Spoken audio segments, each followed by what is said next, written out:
Trabajo como chofer en una empresa.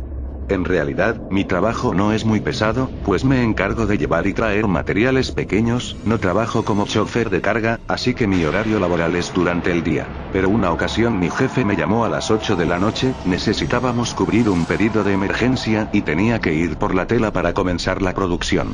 Como era una emergencia, no importaba el horario, y ya que no era mucha tela la que traería, me fui en mi carro. Era tarde, pero no era la primera vez que manejaba a esas horas. Prendí el radio para hacerme compañía durante el un tanto largo trayecto, y así manejé un buen rato hasta llegar a esa carretera, una de esas que están desiertas, en las que no hay mucho alumbrado y casi no circulan autos. No me había percatado antes de lo grande que era ese camino, miré por el retrovisor y no vi carro alguno, volví a mirar, parecía que venía corriendo algo a una distancia alejada de mí, corría en 4 patas y era de un color café. Me dije a mí mismo que tal vez era un venado, una justificación estúpida pues aquí no hay venados, sí, eso era lo más lógico, o al menos lo que quería creer.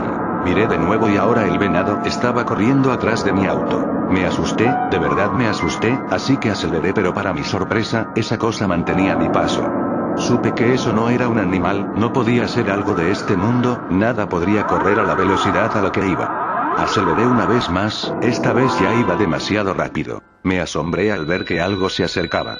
De reojo, vi que eso corría a la altura de la ventana de mi auto. Sentí su mirada, me veía y corría a mi paso. No quise voltear, solo aceleré, no sé cuánto tiempo pasó pero esa cosa seguía viéndome, sé que quería que volteara, y al darse cuenta de que no lo haría, giró su cabeza hacia el frente, se enfiló frente a mi auto y desapareció entre la negrura del camino. Nunca supe qué había sido eso. Más adelante pude ver en la orilla de la carretera un montón de cruces, y entendí lo que le pasaba a aquellos que voltearon y descubrieron que era esa cosa de la carretera.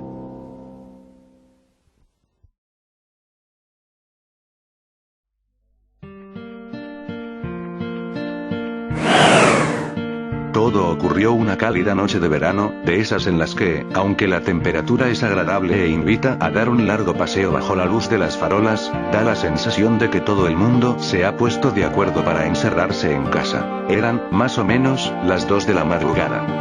Había pasado varias horas vagueando ante el ordenador, así que decidí que era momento de estirar los músculos haciendo algo de ejercicio, bajando a la calle para tirar la basura y fumar un cigarro, por ejemplo. Me calcé unas zapatillas de deporte, me dirigí a la cocina, saqué la bolsa del cubo y le hice un par de nudos. Tras cerciorarme de que no olvidaba llaves, mechero ni tabaco, cerré la puerta del piso y me dirigí escaleras abajo. Habría podido elegir tomar el ascensor, pero, teniendo en cuenta que a esos cacharros les suele dar por pararse de golpe, habría sido un error quedarme encerrado dentro con la única compañía de una maloliente bolsa de basura. Recorrí los pocos metros que separaban mi portal de los contenedores, disfrutando del ambiente de soledad que reinaba en mi calle, unido a la tenue iluminación y la invisible caricia procedente del asfalto caliente bajo mis pies. Tras meter la bolsa en uno de los cubos, volví a mi portal y, antes de entrar, encendí un cigarrillo, disfrutando de cada calada, mientras oía en la distancia el sonido de ambulancias y coches acelerando. La banda sonora que suena de fondo cada noche en la gran ciudad que es Madrid. Mientras daba buena cuenta de mi cigarro, eché un ojo al gran edificio de viviendas que esperaba mi regreso. Un bloque levantado a finales de los años 60, con paredes de ladrillo rojizo, 6 alturas y una planta de garaje bajo sus cimientos, similar a los cientos de edificios que, en aquella época, el Ministerio de Vivienda construyó en toda España. Junto al portal, aún se conservaba la placa que daba fe de ello. Mis padres fueron los primeros dueños de la casa. Tras el paso de los años, su afán ahorrador les permitió hacerse con un chalet en las afueras, por lo que yo, siendo hijo único, tuve la suerte de pasar a ser el dueño, y único habitante, de la vivienda. Cuando acabé el cigarrillo, tiré la colilla al suelo y entré en el portal. Por un momento, pensé en subir andando hasta el 5º piso, donde vivo, pero la vagancia pudo más, así que llamé al ascensor. Cuando este llegó a la planta baja, entré en el habitáculo. Una de las curiosidades que tenía aquel edificio era dicho ascensor. No todos los bloques de viviendas de la época contaban con uno, y se consideraba una mezcla de lujo y suerte el poder llegar a casa en uno de estos chismes cuando se levantó el edificio.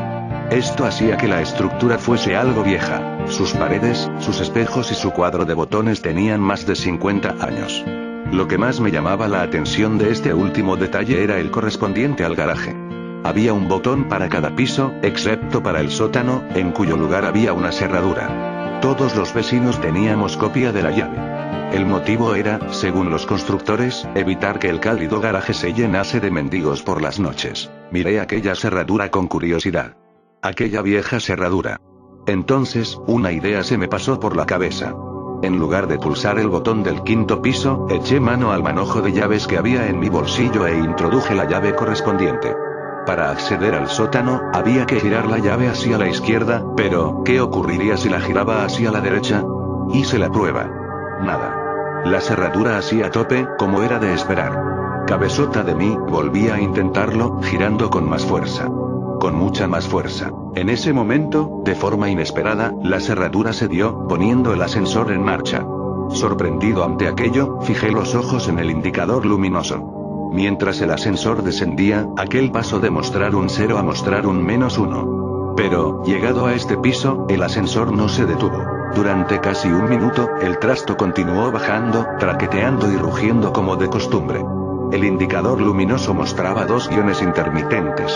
Entonces, de repente, el ascensor se detuvo y su puerta se abrió. Ante mis ojos se extendía un largo y estrecho pasillo, apenas más ancho que el propio ascensor. La iluminación procedente del interior de este no bastaba para iluminar aquel pasillo, que era engullido por una tenebrosa oscuridad, y no se apreciaban escaleras que llegasen allí desde un piso superior. «Hola». Mi voz retumbó por las paredes y desapareció en el oscuro espacio. A pesar de que la situación me imponía algo de respeto, la curiosidad ante el nuevo sótano recién descubierto pudo más. Decidido a investigar aquel lugar, encendí mi mechero y abandoné la protectora luz del ascensor. Me giré por un momento, y vi que, en aquella planta, no había botón para llamar al ascensor, sino una cerradura. Mosqueado, continué avanzando hacia la oscuridad. El ambiente era denso y húmedo, acompañado de una ligera fetidez. A unos 20 metros, el pasillo torcía hacia la derecha, desembocando en una galería a la que daban varias puertas, como en las cárceles que salen en las películas. Algunas puertas estaban cerradas y otras abiertas, y el suelo estaba lleno de polvo, cristales rotos y otros objetos. La mugre que invadía el lugar me disuadió de palpar la pared en busca de interruptores de luz, por lo que confié en la pequeña llama que portaba en mi mano. Al internarme en la galería, me agaché y acerqué mi mechero al suelo para examinar con más detalle qué eran aquellos pequeños bultos que pisaba irremediablemente a cada paso. Descubrí jeringuillas, trozos de probetas, piezas de rompecabezas infantiles, muñecas. Aquello resultaba de lo más tétrico. Me incorporé nuevamente, disponiéndome a analizar las pequeñas dependencias que rodeaban la galería. Uno de los detalles que percibí fue la falta de ventilación o iluminación exterior. Aunque era noche cerrada, no había rastro de salidas al exterior por las que se colase la luz de las farolas, ni ninguna corriente de aire que hiciese vibrar a la llama de mi mechero. Aquel era un lugar completamente cerrado, y a saber a cuántos metros bajo tierra me encontraba en aquel momento. Recorrí varias de las salitas, y vi que todas tenían elementos en común. Pequeños, anticuados y oxidados camastros, mesitas y sillas. Y material médico.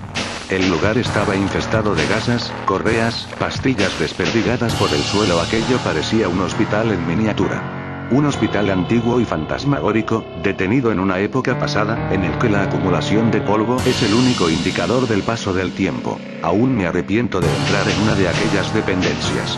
La luz del mechero mostraba, sobre el mugriento colchón, un bulto del tamaño de un ser humano, envuelto en ropa de hospital. Me acerqué sigilosamente, temiendo lo peor, y arrimé el mechero al gran objeto. El aumento de luz mostró una escena horripilante. Rodeado de heces y manchas de orina, se mostraba ante mí un cadáver humano en posición fetal que me daba la espalda. El hedor era insoportable. Reprimí una arcada mientras permanecía en cuclillas, ante aquella dantesca escena. De repente, el terror invadió mi cuerpo. Aquel cuerpo se giró de forma brusca y, lo que en principio había clasificado como humano, mostró ser algo diferente, indefinido e indescriptible. El cuerpo de aquel ser estaba cubierto de llagas y heridas. En lugar manos y pies, sus extremidades se encontraban rematadas por muñones violáceos, y extrañas deformidades y bultos recorrían su tronco, dándole un aspecto monstruoso. Pero lo peor era su rostro. Sus ojos, grandes e inyectados en sangre, estaban protegidos por unos párpados abultados y sin pestañas. En lugar de pelo, su cabeza poseía infinidad de cicatrices y grapas que partían desde sus pobladas cejas y sienes y se perdían hacia su nuca. Sus orejas, irregulares y enormes, no mostraban pliegue alguno, tocando al ser de un aspecto simiesco. Tampoco poseía nariz, y de sus orificios nasales surgían 2 hilos de sangre reseca. Rematando aquel cuadro tan desagradable, se encontraba su boca. Un orificio de comisuras agrietadas, sin labios, de cuyo interior carente de dientes y lengua, provenía el peor olor a podrido que he percibido en mi vida. Sus ojos se fijaron en los míos, y de su garganta surgió un bramido gutural, ronco y a la vez potente. Grité. Grité con todas mis fuerzas y mi voz se entremezcló con la del monstruo. Teniendo en cuenta la postura en la que me encontraba, caí de espaldas sobre el mugriento suelo, y el mechero se escapó de mi mano, dejando el lugar en la más absoluta oscuridad. Mientras palpaba el suelo en busca del mechero, oí cómo crujían los muelles del colchón y, antes de que pudiese reaccionar, aquel despojo se me echó encima, lanzando una vez más su aterrador alarido. Sentí su aliento contra mi rostro, mientras apestosa saliva caía sobre mi frente, y un escalofrío me recorría de arriba a abajo. Cejé en mi empeño de hacerme con el mechero y pataleé con todas mis fuerzas, tratando de zafarme del horripilante ser. Me arrastré unos metros hacia atrás, me levanté y salí de la estancia, a oscuras, tratando de recordar la disposición de aquella planta, temiendo tropezar o dar de bruces con alguna de las paredes.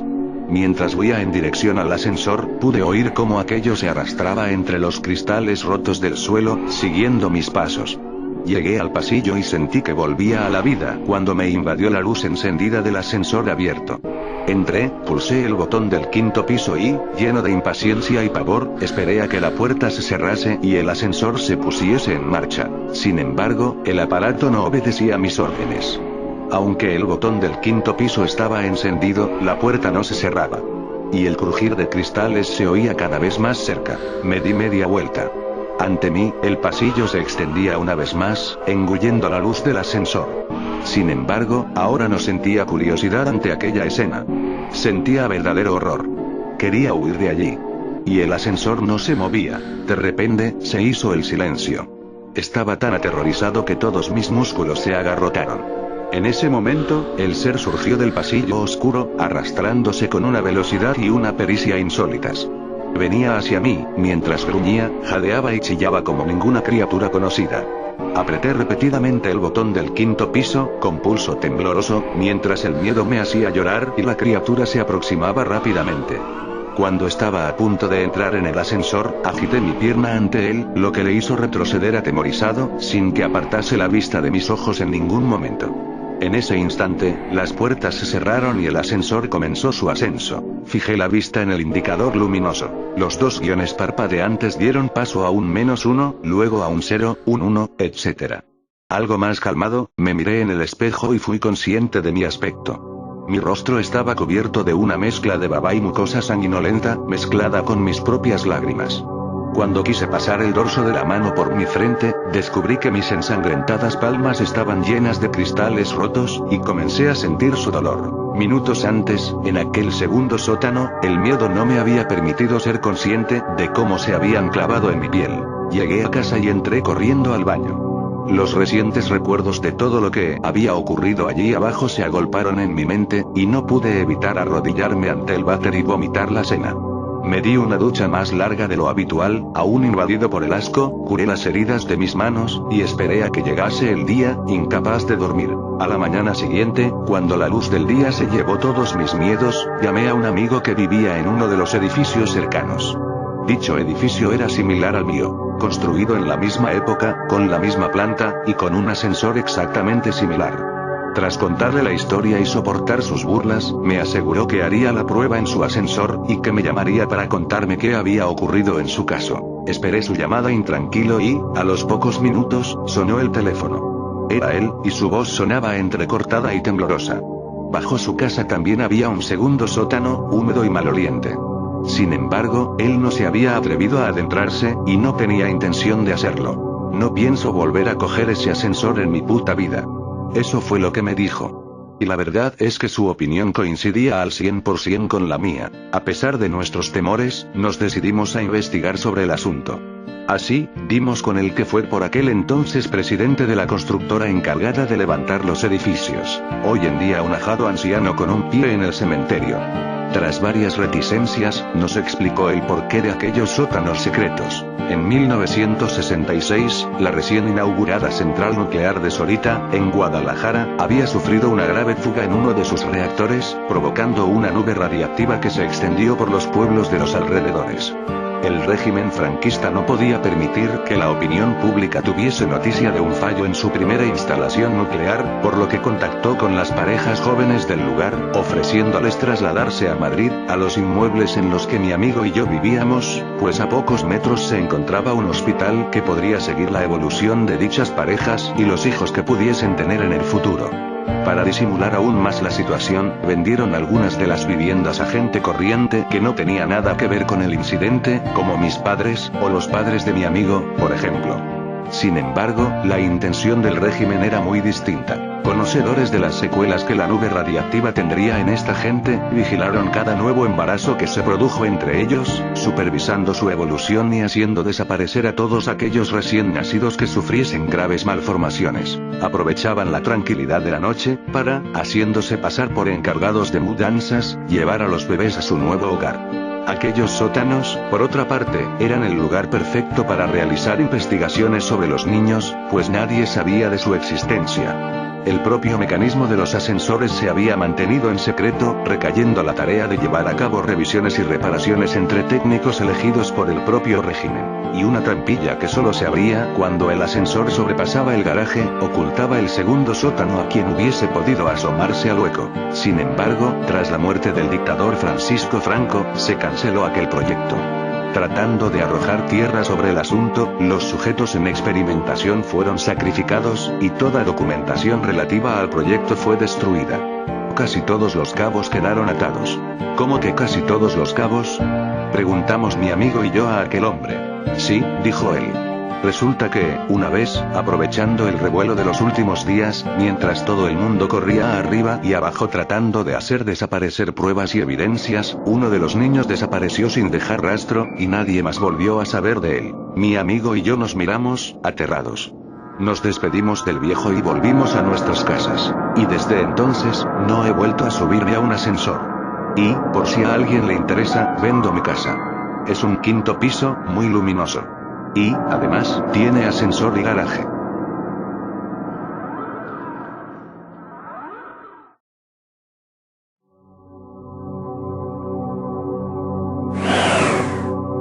Ha pasado mucho, en serio prefiero olvidar eso, quizás los confunda, así que mejor.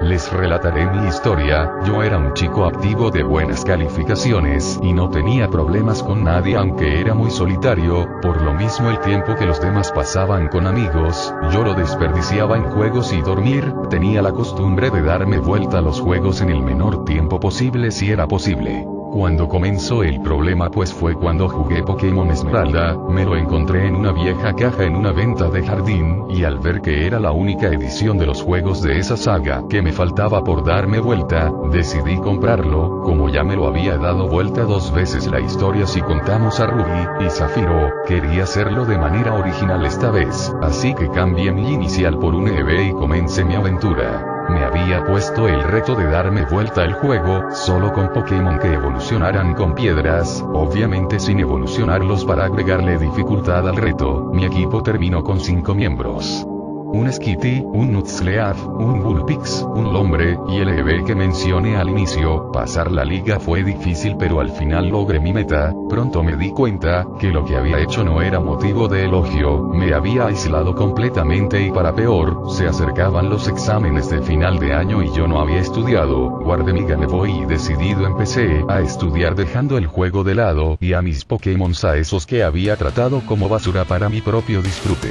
Pasó el tiempo y una tarde que estaba aburrido, decidí volver a jugar, tomé Game Boy que estaba en una esquina llena de polvo, y coloqué el primer cartucho que encontré, el cual resultó ser esa vieja copia de Pokémon Esmeralda desgastada. Al prenderla el juego inició normal con la diferencia que no aparecía el nombre del juego, un error pensé, al darle Start mi partida se había borrado, lo cual me alegró un poco ya que podría iniciar el juego de nuevo. Como había dicho no les tomé cariño a los Pokémon con los que que me había dado vuelta por primera vez. ¿Cuál fue mi sorpresa al ver los Pokémon que me daban a elegir como inicial?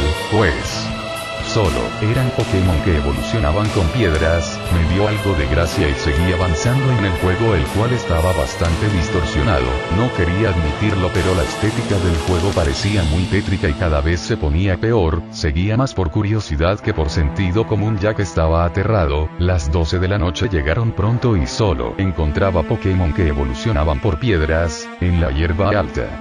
Tenía solo 3 miembros en mi equipo, más que nada por necesidad. Una hora después de eso encontré una piedra fuego. Al fin iba a poder tener un Pokémon más fuerte, quizás eso me quitara la paranoia, pensé, pero no pensaba usar la NB. Quería un Ninetales, así que capturé un Vulpix y se la di. Empeoraron las cosas. Pasó una hora y por punto más que capturar a Vulpix diferentes, todos rechazaban la piedra con el mensaje: ya tuviste tu oportunidad. Al darle una piedra a EB, el mensaje era diferente también. Decía: nos abandonaste, y así con todos los Pokémon que podía capturar. Eran las 2 de la mañana con 50 minutos, yo ya cansado y estresado, escuchando la música del juego alterado, ya que cada vez que intentaba darle las piedras a mis Pokémon, se distorsionaba más y la pantalla del mismo juego muy oscurecida. Sentí que algo fallaba. Marcaron las 3 de la mañana, y el juego se fue a negro, y sentí como si un peso se me fuera de encima. Inconscientemente agarraba la Game Boy fuertemente. Fue entonces que ocurrió: la música del juego sonó más estridente que nunca. Me empezó a doler el pecho fuertemente. En la pantalla apareció el Hall de la Fama con todos los Pokémon que había capturado la primera vez, junto a los mensajes que daban al intentar darles la piedra. Me di cuenta que hacían un mensaje: maldito seas, nos abandonaste, ya tuviste tu oportunidad, no te perdonaremos. Ahora esos eran los mensajes.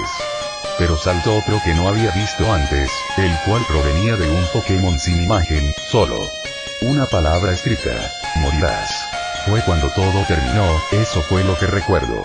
Mentira, recuerdo algo. Ese Pokémon tenía nombre, Piedra Santa. Creo que ya entendía que se refería a la piedra que tengo sobre mi cabeza, solo que la verdad la llamamos lápida hoy en día.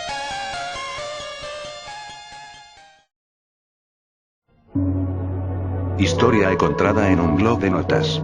Al parecer el joven del relato murió de un paro al corazón luego de un ataque de epilepsia, el cual ocurrió al jugar un juego alterado de la edición Esmeralda de Pokémon, en muy malas condiciones.